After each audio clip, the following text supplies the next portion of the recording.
Attention shoppers, remember there's a plug-in sale on aisle 1.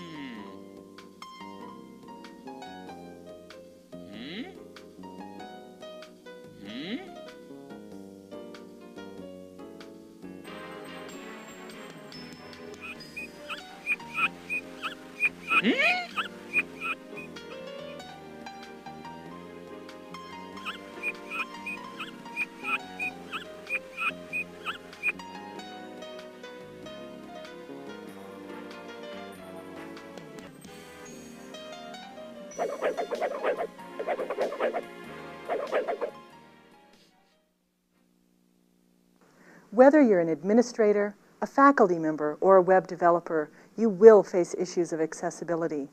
There are large numbers of individuals with disabilities on your campus, employed at your institution, and in the community at large. In fact, current estimates are that there are over 59 million Americans with disabilities in the U.S. alone.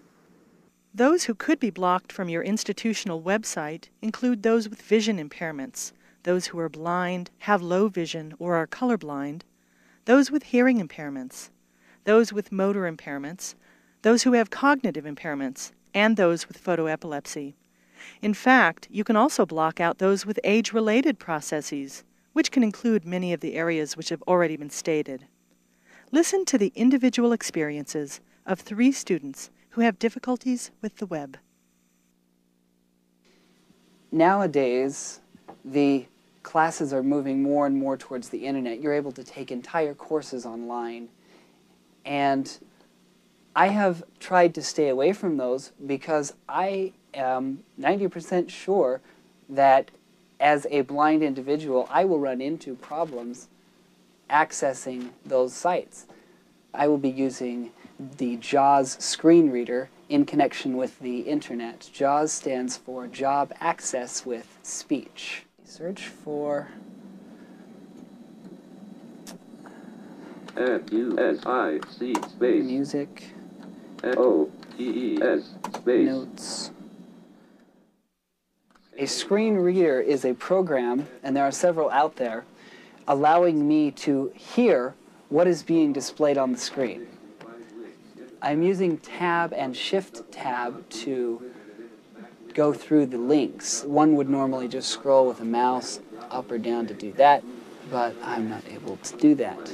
Search result found 34,200 web pages. A lot.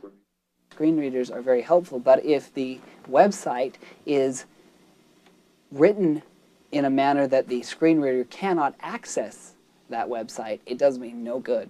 One of the bad experiences I've had trying to navigate the internet, there's a class that I needed several forms for, and I was not able to access the site with my screen reader. And one of my friends came in and was very generous to download the files from their computer and then take a pencil, and we spent 3 or 4 hours filling out those forms in pencil. In the past, I have avoided using the internet because of its inaccessibility for myself. As I proceed through school, though, teachers and students will use it more, and I will need it to be more accessible to me. People often ask, why should I design with accessibility in mind, or why should I worry whether our websites are accessible? And there are 3 fundamental reasons why we would want to do this. The first, frankly, is that it's the right thing to do. That moral argument, that ethical argument, I believe will always take the trump card. In our society, we want everyone to be able to participate to the maximum extent that they can, and we don't want to treat others in an unequal fashion.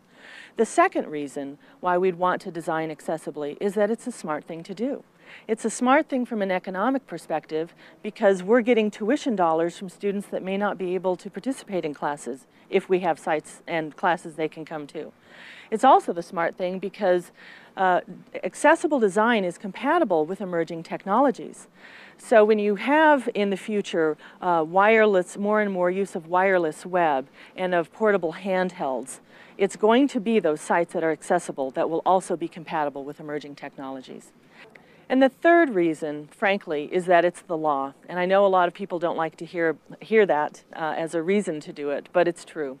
We have civil rights legislation, the Americans with Disabilities Act. We have the Reauthorized Rehabilitation Act. We have the Telecommunications Act. There are responses out of the Office of Civil Rights and the Department of Education. And taken together, they all support the notion that students should have equal access to the information that's on the web, and they should have equal access to educational opportunities. So those are the three reasons why people ought to be concerned with accessibility.